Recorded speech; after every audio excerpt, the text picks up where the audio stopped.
بسم اللہ الرحمن الرحیم نحمده ونصلی علی رسولہ الکریم اما بعد فقد قال اللہ تبارک و تعالی فی القرآن المجید والفرقان الحمید اعوذ باللہ من الشیطان الرجیم بسم اللہ الرحمن الرحیم وَلَقَدْ جِئْتُمُونَا فُرَادَا كَمَا خَلَقْنَاكُمْ أَوَّلَ مَرَّةٍ وَتَرَكْتُمْ مَا خَوَّلْنَاكُمْ وَرَاءَ ظُهُورِكُمْ وَمَا نَرَى مَعَكُمْ شُفَعَاءَكُمُ الَّذِينَ زَعَمْتُمْ أَنَّهُمْ فِيكُمْ شُرَكَاءُ لَقَدْ تَقَطَّعَ بَيْنَكُمْ وَضَلَّ عَنْكُمْ مَا كُنْتُمْ تَزْعُمُونَ صدق اللہ العلی العظیم۔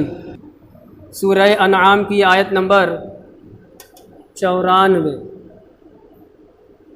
پڑھی ہے میں نے ایک آیت، ترجمہ تفسیر ساتھ میں لے کے چل رہا ہوں۔ وَلَقَدْ اور یقیناً، جئتمو تم لوگ آئے، نا ہمارے پاس، فرادا تنہا تنہا اکیلے۔ آیت کے ایک ٹکڑے کا میں نے ترجمہ کیا۔ اللہ پاک فرماتا ہے یقیناً تم لوگ ہمارے پاس تنہا آئے، اکیلے آئے۔ کیا مطلب، کیا تفسیر ہوگی؟ تفسیر کر رہے ہیں ھذا خبر من اللہ انہ یقول للکفار یوم القیامہ۔ اللہ پاک کی طرف سے یہ خبر دی جا رہی ہے کہ قیامت کے دن اللہ پاک فرمائے گا، کفار سے، کافروں سے فرمائے گا قیامت کے دن، کیا فرمائے گا؟ لَقَدْ جِئْتُمُونَا فُرَادَا، واقعی تم لوگ ہمارے پاس تنہا آئے، اکیلے آئے۔ اب تنہا اکیلے کا کیا مطلب؟ کہتے ہیں اے لا مال معکم ولا زوج ولا ولد ولا خدم، تمہارے پاس دنیا میں جو چیزیں تھیں، مال چھوڑ کر کے آئے، بیوی چھوڑ کر کے آئے، اولاد چھوڑ کر کے آئے، اپنا اسٹاف، خدام، سارے ساتھیوں کو چھوڑ کر کے آئے۔ جیسا پیدا کیا تھا میں نے ویسا ہی میرے پاس آئے، اللہ پاک فرمائے گا قیامت کے دن۔ ٹھیک ہے، آیت کا جز ابھی ہوا۔ یہ وہی مفہوم ہے سورہ کہف میں، یہ تو سورہ انعام ہے، سورہ کہف میں آیت آئے گی، یہی ٹاپک، یہی عنوان، یہی بات وہاں اللہ پاک نے فرمائی ہے۔ آیت ہے لَقَدْ جِئْتُمُونَا كَمَا خَلَقْنَاكُمْ أَوَّلَ مَرَّةٍ۔ انسانوں، خاص کفار سے بات ہوگی، مراد سب ہیں، ایسا تو نہیں ہے کہ کافر سب چھوڑ کر جائے گا، مسلمان سب لے کر کے جائے گا، مراد تو سارے انسان ہیں۔ انسانوں تم ہمارے پاس آئے ویسے ہی جیسے کہ ہم نے پہلی مرتبہ پیدا کیا تھا تمہیں، تمہاری ماں کے شکم سے جب تمہارا وجود ہوا تھا میرے حکم سے، میری مشیت سے، تو تم ویسے ہی، تمہارے ساتھ کوئی چیز نہیں تھی، حتیٰ کہ تمہارے بدن پر کپڑا بھی نہیں تھا۔ جب یہ آیت کریمہ سنی ہے، تفسیر آیت کریمہ سنی ہے، عائشہ صدیقہ رضی اللہ تعالی عنہا ام المؤمنین ہے نا، اللہ کی رحمتیں ہوں صحابہ، ان صحابہ پر، ان صحابیات پر، ان ازواج مطہرات پر جنہوں نے اللہ کے رسول کی زبانی کوئی بات سنی، کوئی آیت سنی، کوئی حدیث سنی، تو ذہن میں جو بات، جو اشکال پیدا ہوا، جو اعتراض پیدا ہوا، ذہن میں جو بات آئی، فوراً بڑے ادب سے رکھ کر کے اس کو بھی حل کرا لیا۔ اتنی بڑی بات قرآن کہہ رہا ہے کہ جس طریقے سے تم تنہا دنیا میں بھیجے گئے، پیدا کیے گئے، تمہارے بدن پر کوئی کپڑا بھی نہیں تھا، ویسے ہی میرے پاس تم آئے، سب چھوڑ کر کے آ گئے نا۔ عائشہ صدیقہ رضی اللہ تعالی عنہا نے جب یہ قرآن کی جب یہ آیت سنی، مسلم شریف کی حدیث ہے، کہتے ہیں وفی صحیح مسلم ان عائشہ رضی اللہ عنہا، مسلم شریف میں حضرت عائشہ صدیقہ رضی اللہ تعالی عنہا سے روایت ملتی ہے، جب انہوں نے آیت کریمہ سنی، قالت، کہا، عرض کیا، سمعت رسول اللہ صلی اللہ علیہ وسلم، انہوں نے کہا، کیا کہا کہ میں نے جب اللہ کے رسول سے یہ سنا کہ یہ آیت کریمہ نازل ہوئی اور آیت کریمہ پڑھی، اور آیت کریمہ کی تفسیر میں آقا نے فرمایا یحشر الناس یوم القیامہ حفاتن عراتن غرلا، قیامت کے دن سارے انسان ننگے بدن، ننگے پاؤں، غیر مختون اٹھائے جائیں گے۔ غیر مختون کا مطلب جو مسلمانی ہوتی، ختنہ جو ہوتا ہے نا ہمارے مسلمانوں کے ہاں، تو دنیا میں آ کر ختنہ تو ہوا، مختون تو پیدا نہیں ہوا کوئی۔ ارے کوئی ہزاروں میں مثال آپ مولانا صاحب ہمارے نگاہ میں فلاں ہے، وہ بھی تو قدرت کا ایک عجوبہ ہے کہ سارے انسان جو سارے بچے دنیا میں آ رہے ہیں غیر مختون، بعد میں مسلمانی عام زبان میں کہتے ہوتی ہے، بعد میں ختنہ ہوتا ہے نا. تو حدیث مسلم شریف کی سرکار نے فرمایا قیامت کے دن سارے انسان جمع کیے جائیں گے، اٹھائے جائیں گے، حفاتن ننگے پاؤں، عوراتن ننگے بدن، چھیر تک نہیں ہوگی بدن پر، غرلا اور غیر مختون، ختنہ بھی نہیں کیے ہوئے ہوں گے. تب اتنی بڑی بات جب اللہ کے رسول کی زبان سے عائشہ صدیقہ نے سنی تو انہی کا مقام تھا، یہ انہی کی کا حصہ تھا، یہ انہی کا نصیبہ تھا، یہ انہی کی اس وقت کنڈیشن اور حیثیت تھی کہ اللہ کے رسول سے سوال کیا. قل تو عائشہ صدیقہ نے کہا جب میں نے اللہ کے رسول کی زبانی حدیث سنی، تفسیر بند کر کے آیت کی، قل تو میں نے عرض کیا یا رسول اللہ، اے اللہ کے رسول، الرجال والنساء ينظر بعضهم الى بعض، آقا آپ کیا فرما رہے ہیں؟ ننگے بدن، ننگے پاؤں، ننگے بدن جمع کیے جائیں گے، الرجال مرد والنساء عورتیں، ينظر بعضهم الى بعض سب ایک دوسرے کو دیکھتے ہوں گے. کتنی حیا کی ٹاپک ہے. پیارے آقا نے کیا فرمایا؟ فقال یا عائشہ، حضور نے فرمایا عائشہ، الامر اشد من ان ينظر بعضهم الى بعض، معاملہ اتنا سخت ہوگا کہ اس دن اس وقت کسی کو کسی کی طرف دیکھنے کا موقع ہی نہیں ہوگا.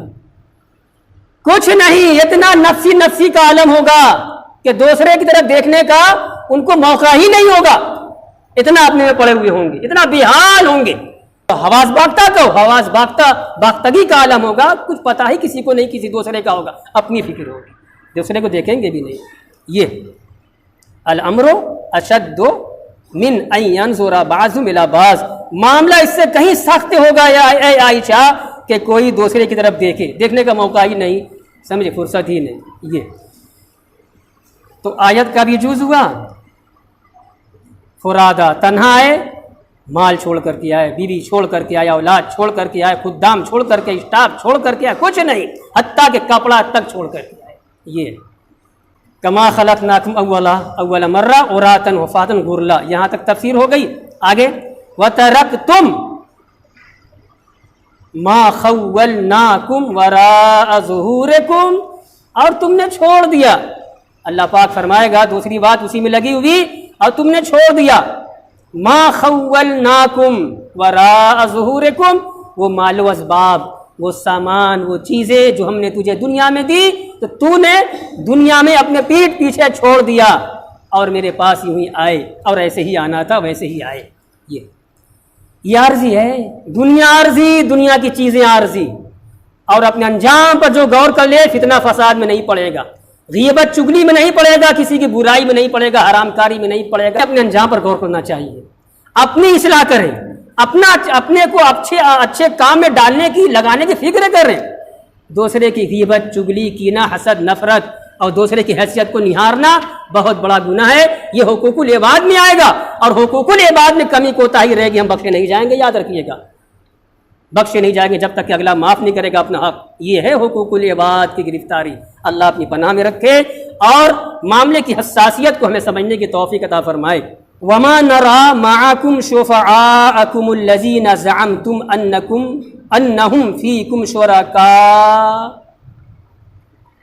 اور ہم نہیں دیکھتے تمہارے ساتھ تمہارے ان شریکوں کو، تمہارے ان سفارشیوں کو جن کو تم نے اپنے خیال میں اپنے معاملے کا ساجھی بنا رکھا تھا. کیا مطلب ہوا؟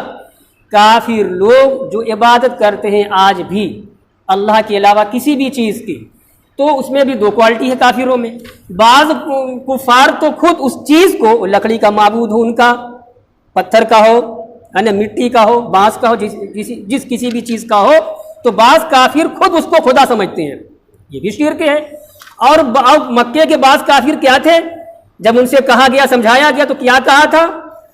ما نعبدہم الا لیقربونا الیہ، ہم تو مانتے تو ہیں اللہ کو، مگر یہ جو اپنی دیوی دیوتاؤں کو ہم پوچھتے ہیں، یہ لات ہے، حبول ہے، منات ہے، عزا ہے، اس لیے پوچھتے ہیں کہ یہ ہمیں اللہ سے قریب کر دے. تو شرک تب بھی ہوا ہے نا، شرک تب بھی ہوا. تو اللہ تبارک و تعالی نے ان کافروں کے اعتقاد اور خیال، ان کے عقیدے کو بھی باطل ٹھہرایا جن لوگوں نے کیا سمجھا تھا کہ ہم عبادت کر رہے ہیں، کام آئے گا وہاں. یہ ہے یہاں، یہ ٹاپک یہاں پہ ہے.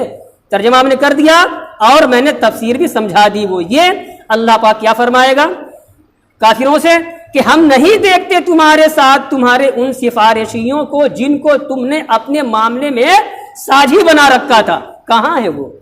کہاں ہے؟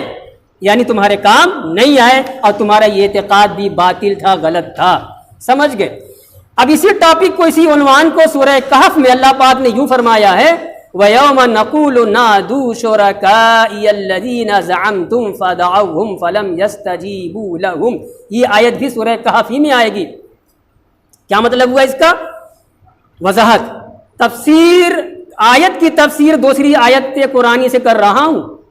کہف میں اللہ پاک فرماتا ہے وَيَوْمَ نَقُول، اللہ پاک فرماتا ہے جس دن ہم کہیں گے، کافروں سے کہیں گے، مشرکین سے کہیں گے. کیا کہیں گے؟ یعنی قیامت کے دن کیا کہیں گے؟ نادو، آواز لگاؤ، پکارو، بلاؤ، شرکاء الذین زعمتم، میرے ان شرکا کو جن کو تم نے اپنے گمان میں میرا شریک ٹھہرا رکھا تھا. بلاؤ، دیکھیں کہاں ہے. یہ ہے ایک توبیخ، ایک زجر، ایک ڈانٹ. میرا شریک بنایا تھا میری عبادت کرنے میں، میری ذات و صفات میں. بلاؤ، کہاں ہے وہ؟ فدعوہم. اب یہ اپنی جھوٹی تسلی کے لیے یہ مشرکین، کافرین جو مشرکین ہوں گے وہ بلائیں گے، ندا کریں گے، آواز لگائیں گے ان کو جن کو اللہ کے ساتھ انہوں نے شریک بنا لیا تھا. جب بلائیں گے تو کیا ہوگا؟ قرآن کہتا ہے فَلَمْ يَسْتَجِيبُوا لَهُمْ، وہ جواب نہ دے سکیں گے. کیا جواب دیں گے؟ وہ جھوٹے دیوی دیوتا وہاں کیا جواب دیں گے؟ آگے قرآن کہتا ہے لَقَدْ تَقَطَّعَ بَيْنَكُمْ، ان کے علاقے، ان کا تعلق ختم ہو گیا، ان مشرکین کا، اور جن کو انہوں نے شریک بنا لیا تھا تعلق ختم ہو گیا. وَضَلَّ عَنْكُمْ مَا كُنْتُمْ تَزُعُمُونَ، اور ایک کافروں تمہارا جو دعویٰ تھا وہ برباد گیا. کیا دعویٰ تھا؟ اللہ کے یہاں میں کام آئیں گے نا، اسی لیے عبادت کر رہے ہیں، کچھ کام نہیں آئے. ایک آیت ہوگی. اللہ کا شکر ہے